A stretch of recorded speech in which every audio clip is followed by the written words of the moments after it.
முதல்ல கார் காமிச்சீங்க. இப்ப என்ன ட்ரெயினுக்கு போயிட்டீங்க? அந்த ட்ரெயினில் அது என்ன எழுதியிருக்கு பாருங்க, அந்த க்ளோஸ்அப்பில் ம். ட்ரெயினில் என்ன எழுதியிருக்குது? சிஆர்ன்னு இருக்கு. சிஆர். ம். சிஆர்னா உங்களுக்கு தெரியும், சென்ட்ரல் ம்.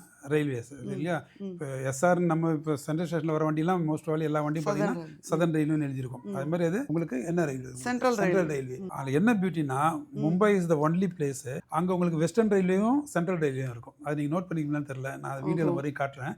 ஒரு பிளாட்ஃபார்ம்லேயே இந்த பக்கம் ம். போகிற ட்ரெயின் பார்த்தீங்கன்னா சென்ட்ரல் ரயில்வே எழுதியிருக்கும், இந்த பக்கம் ம். பார்த்தீங்கன்னா வெஸ்டர்ன் ரயில்வே எழுதியிருக்கும். ம்ஹ்ம். மேபி அது போயிட்டு அதனுடைய டைரக்ஷன் வேரி ஆகிடும், இதனுடைய டைரக்ஷன் வேரி ஓ! ஆகிடும். ஸோ அது வெஸ்டர்ன் சைடு அந்த ரயில்வேக்கு ம். ம். டிவிஷனில் வரும். இது வந்துட்டு சென்ட்ரல் ரயில்வே டிவிஷன் வரும். Mumbai city is having that unique distinction. ம். அது பார்த்தீங்கன்னா ஒரே இடத்துக்கு 2 ரயில்வேஸ் வரும். என்ன அதர்வைஸ் அப்சர்வ் பண்ணியிருக்கீங்க சார்? இல்ல, இது வந்துட்டு ரொம்ப கிரேட். யூனிக். இது கிரேட். வியூவர்ஸ்க்காக சொல்றேன்.